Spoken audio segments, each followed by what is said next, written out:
Keep going. Yeah, I got to go in again. I jumped in. Oh, you got to go. Yeah, I got to get out. I think Oh, sorry. There you go. All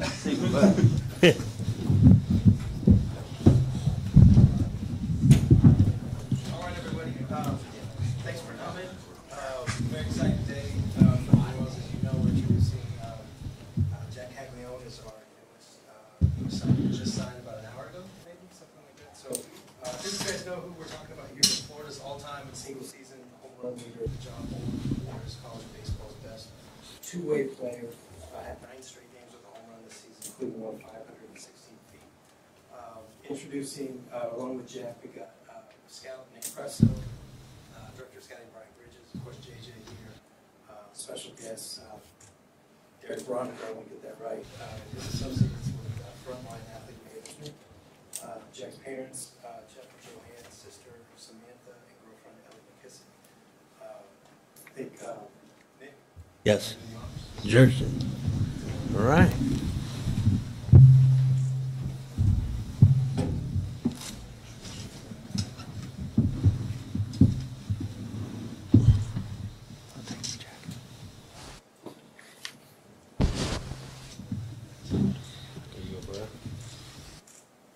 Big day. A little Velcro in front there. Oh, yeah.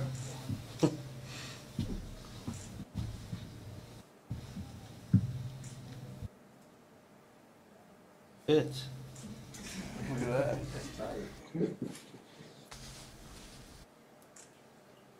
Still hot. Yeah, there you go. Congratulations. Looks good on you.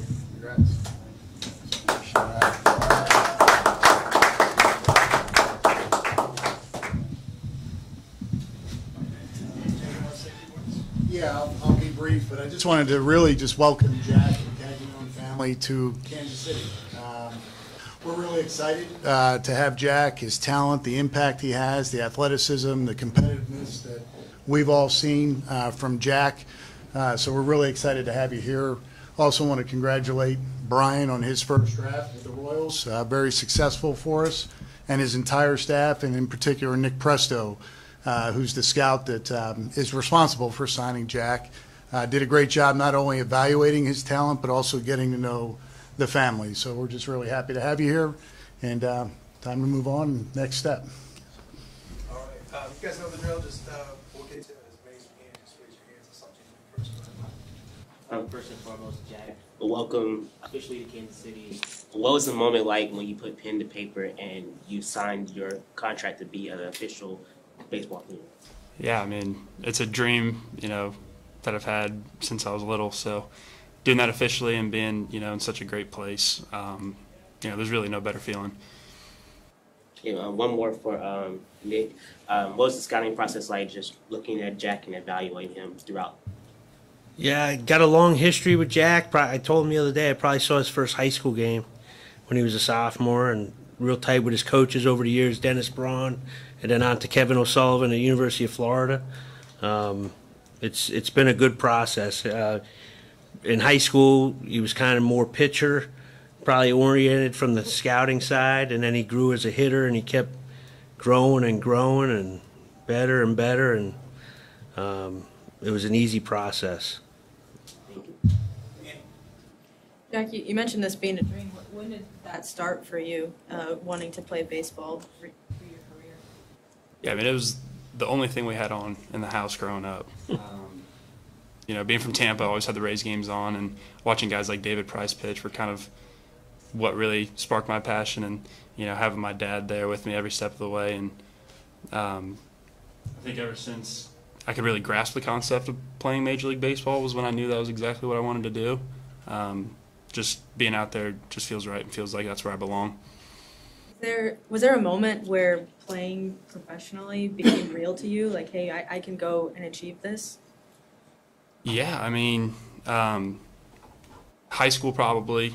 I mean, COVID was a little bit different, so my high school experience was a lot different than others. But before, the draft, going down with Tommy John out of high school, kind of put a pause on a lot of things. And, going to Florida, you don't really know what the future holds in that regard. So getting to Florida and kind of doing what all happened there was kind of where I just kind of found myself knowing that this was a real possibility.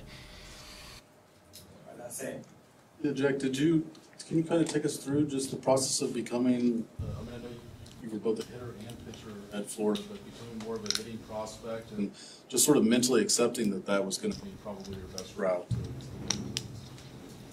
Yeah, I think really just through a bunch of repetition and experience. My sophomore year being my first full year, I really kind of learned the ins and outs throughout the college career, and having guys, like Waldrop and Langford to bounce ideas off of and pick their brains was really instrumental kind of in my development. But doing both, it's something that I'm really just excited to do, and, I'm thankful for the opportunity.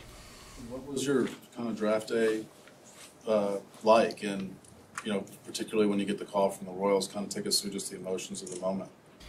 Yeah, I had a bunch of friends and family over, had a little party at the house. We're sitting there watching the draft, and Derek texts me, and Matt Rodriguez calls me and tells me I'm going to be a Royal.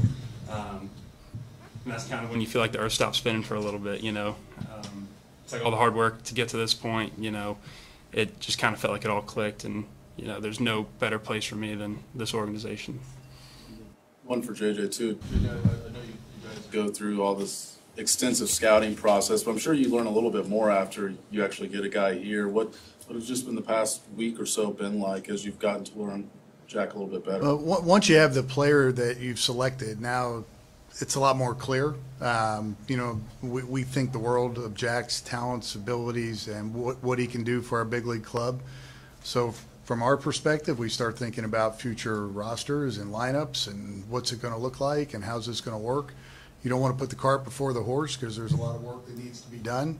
But with the core that we have, who will be here when Jack's ready to play in the major leagues, it's pretty good.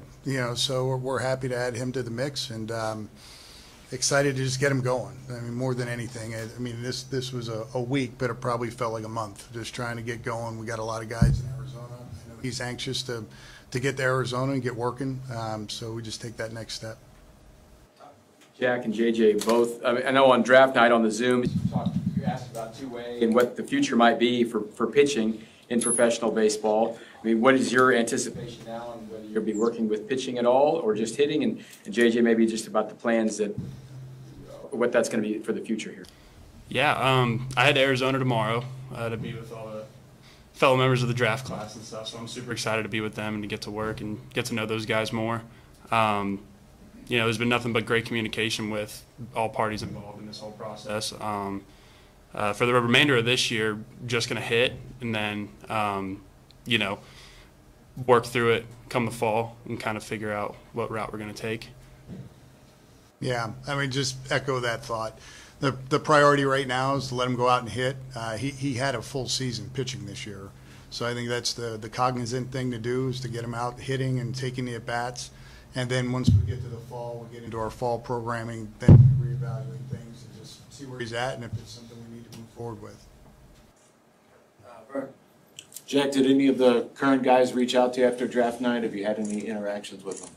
Yeah, Beam texted me the next day, and he just said, "You got to teach me how to wear blue." So got to convert him to that from that Tennessee orange. But I've been texting him and all the other Causey and Ackenhausen and those guys. So I'm really excited to get there with them and see what Arizona's all about. What about these big league guys? Heard from Bob or Brady or anybody? Yeah, it was pretty cool. Bobby texted me probably less than 10 minutes after I got picked. He seemed real excited. So the feeling's definitely mutual. And then Brady Singer reached out, obviously another Florida guy, and someone I trained with for the past few years. So we have a decent relationship now, and it was pretty cool. Have you thought about what it would be like to play with a player like Bobby? I mean, unreal, to be honest with you. It'd be something fun, that's for sure. Jack, just curious, you mentioned David Price when you were a kid. Did you imagine yourself throwing a no-hitter in the major leagues or hitting a game-winning home run when you were a kid? I mean, you could even ask a pitcher, they're going to say they're going to hit a home run. And then the second thing you touched on, the relationship with Brady over the past year, like how that developed, and I know it just kind of, it seems like kismet that you get drafted by the Royals and he's another first-round pick, but just that relationship with Brady and how that's kind of evolved and how you hope to evolve it more.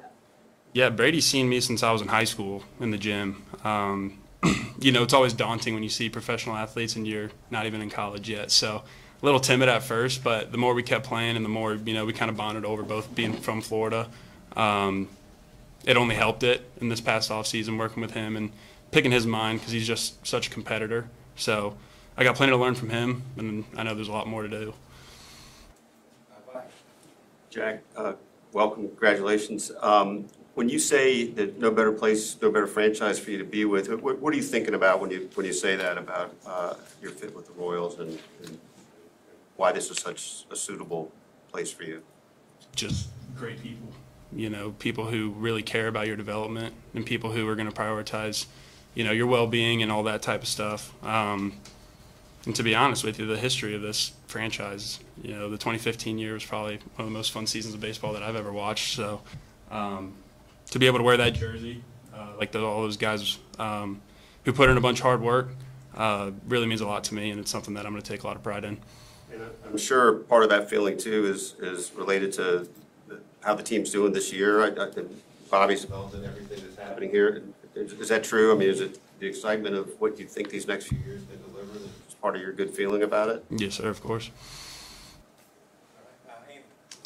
Nick, I asked Brian this on draft night, but when did you see Jac's power? Like, when did it become real to you and kind of how you watched that progress? The power was real in high school, too. He had that. But probably sophomore year of college, it was like it was coming together in games where he was affecting the other dugout, you know. So that's what he's going to do. But it was probably his sophomore year where it came in. He was kind of in survival mode his freshman year coming off the injury. But what I saw, I was with a different club then, but yeah, sophomore year, then this year, obviously, you know. Did you always see him both pitch and hit and carry that into the professional level? Have I always seen that? Could you see that, you know, going, you know? Yeah, I could see that happening. I think he could do whatever he wants. I mean, I think he's that type of guy. The metamorphosis and the change that he went through as a hitter was amazing. And everybody in the whole league and the country gunning for him with not much protection behind him. And he just carried them. He put them on their back and brought them to the World Series, which is not easy to do. Brian, when you were going through putting the draft board together and figuring out which prospects you wanted to take at 6 overall, what was the moment that you decided Jac is going to be at the top of the top for us today? He was always there. We went and met with him, what do you say, 2 weeks before the draft? Mm-hmm. We went and met with the family, and that's the key, right? The support system that they have, and the ability. I mean, he's done a lot of good things. He's got above average fastball, he's got above average breakball, he's got power. He's going to hit the middle of the lineup. When you go through a draft, and definitely at the top of the draft, you want to get middle of the order bats or 1, 2, or 3 starters. That's it. It doesn't always end up that way. But if you shoot your goals for those type players, you're probably not going to be far off from where they are. And if you get lucky to, draft a few of them, you're going to be pretty good in a short amount of time. So that's kind of the goal, is to get the best available talent we can. And we felt like Jac was the best anyway. So, I mean, I don't know what else to tell you, but, I mean, we love the kid. So. And one more for you, Jac. What was it like just growing up working out with your dad as a kid, like the little leagues and just getting to this point, just training and everything like that? Yeah, I mean, it was everything, you know. Playing in college and having the platform that I did, and them spending all the time and money and being away from the house so much, coming to see me play. The last thing I ever wanted to do was make them feel like I wasn't giving them my all. So, I learned that growing up real fast, you know, with all the sacrifices that they make, and just to share it with both of them and having them here today, it means the world. But yeah, my dad wasn't the type of guy that would force me to go hit. You could even ask my mom, you know, it was killing him. It got to a point when I was, I don't even know, 6 or so years old, and I didn't ask to go hit yet. My dad was worrying about it. And the day I finally asked him, you know, he hit the ground running. Jack, your life's going to change here. You got a lot of money now coming in. Anything you want to buy? Anything you've been thinking about? No, I'm not a very frivolous person, so maybe a Gino to go fishing in. All right, cool. Thanks, guys. Jack, thank you. Congratulations. Thank you.